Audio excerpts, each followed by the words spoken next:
नमस्कार, आप देख रहे हैं टाइम इंडिया टीवी। मैं हूं आपके साथ बबली प्रजापति। आज हमारे साथ राजेश ऋषि जी हैं जो कि जनकपुरी से विधायक है। हम उनसे कुछ सवालों के जवाब जानेंगे और उनका पॉइंट ऑफ व्यू उन सवालों के बारे में क्या है ये भी जानेंगे। सर, पहले तो आपका बहुत बहुत स्वागत है हमारे टाइम इंडिया टीवी में। सर, पहला सवाल मेरा ये है, जो आईसीयू वार्ड हैं वो बढ़ाए जा रहे हैं निजी अस्पतालों में, सीएम ने ऐलान किया है, उसके बारे में आपका क्या कहना है? देखिए, ये बहुत अच्छा कदम है हमारे अरविंद केजरीवाल जी का। कारण क्या है कि आज की डेट में आप हॉस्पिटल्स में चले जाओ तो आईसीयू वार्ड नहीं मिल पाते।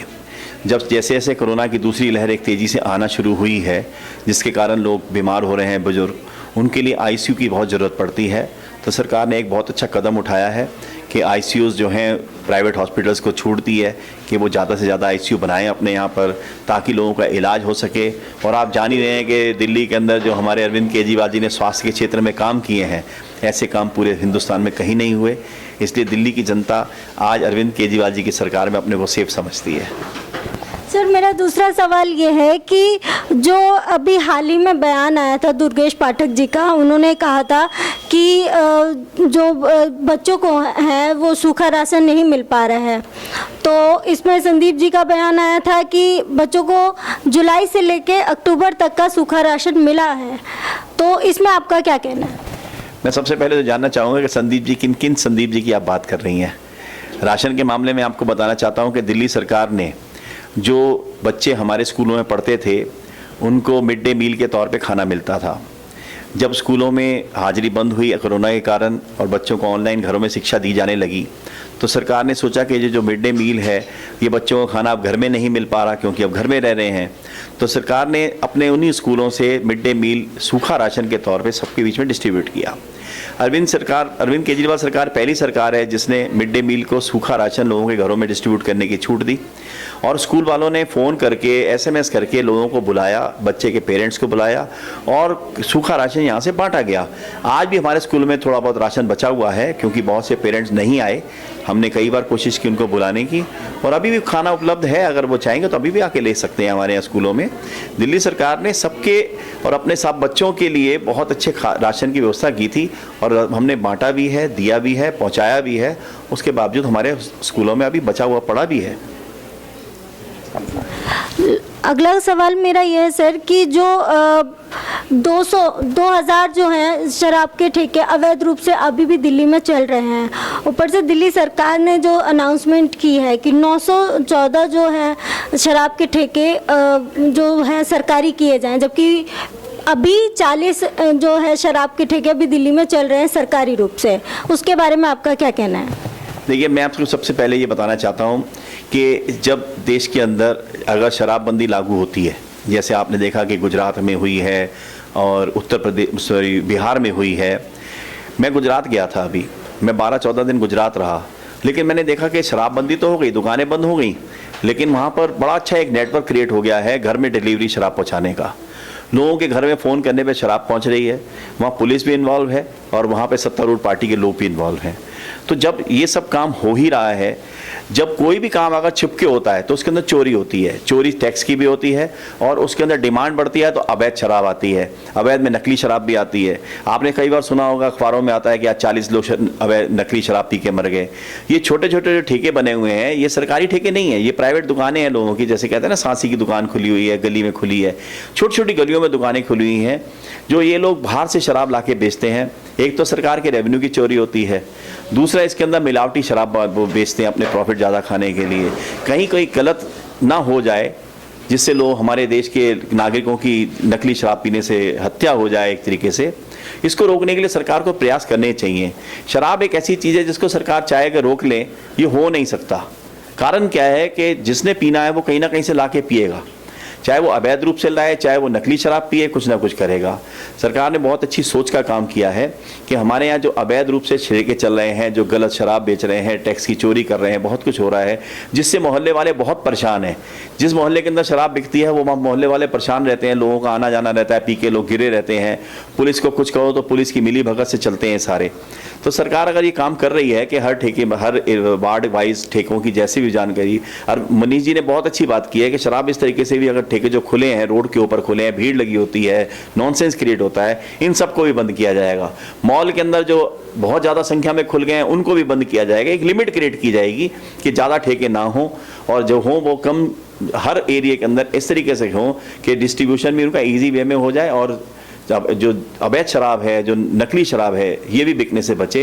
क्योंकि जब नकली शराब पी के लोग मरते हैं तो उस समय लोग ये नहीं कहते कि गलती पीने वाले की या बेचने वाले की थी, वो सीधा कहते हैं कि सरकार ने गलती की है, ये गलत हो रहा है।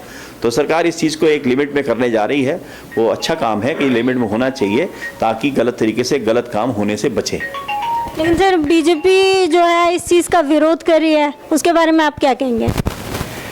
देखिए, बीजेपी का काम विरोध करना है। बीजेपी से खाली ये पूछिए कि जब जब आप सत्ता में आए आप लोगों ने किया क्या।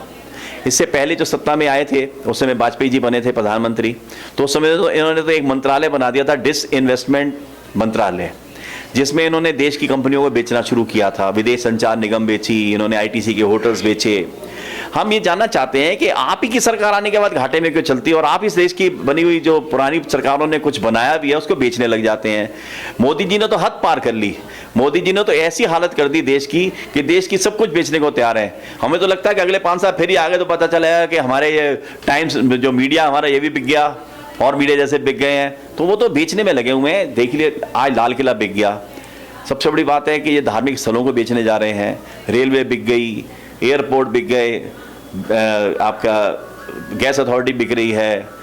आप ये सोचिए कि हर डिपार्टमेंट जितने भी हैं ये सारे बिकते चले जा रहे हैं। इनको बनाने में कितनी मेहनत हुई होगी, जो पुरानी सरकारों ने कितनी मेहनत से इनको खड़ा किया होगा, इनको चलाया होगा। आज आने वाले टाइम में आप देखेंगे कि हमारे बैंकों का दिवाले पिटने जा रहे हैं, सब प्राइवेट में मर्ज होते जा रहे हैं। इंदिरा गांधी ने एक समय में इनको प्राइवेटाइजेशन को ख़त्म करके सरकारी बैंक बनाए थे ताकि लोग अपने को सेफ समझें।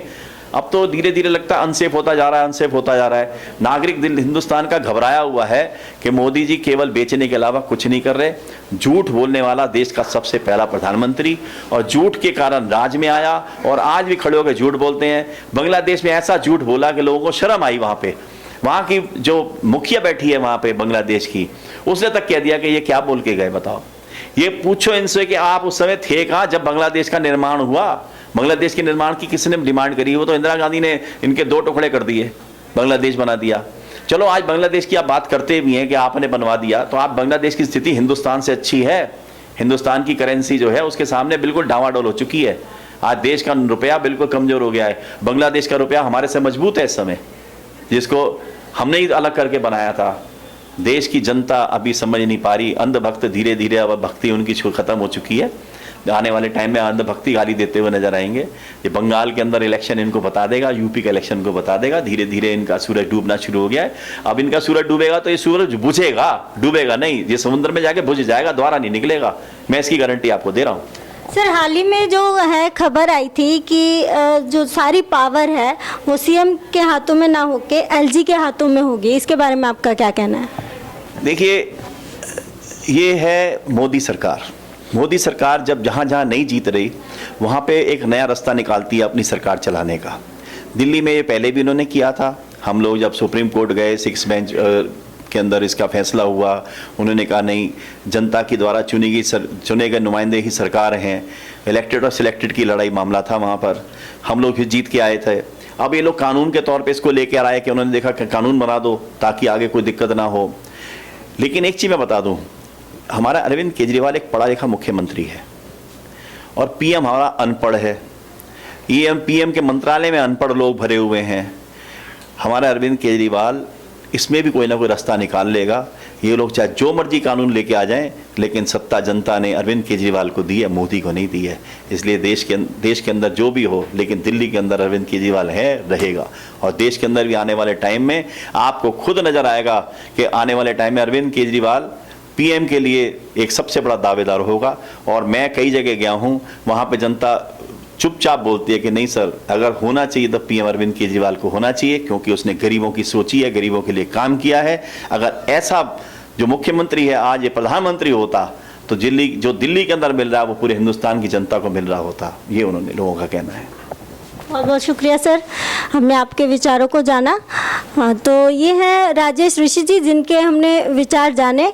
और टाइम इंडिया टीवी के लिए बबली प्रजापति की रिपोर्ट।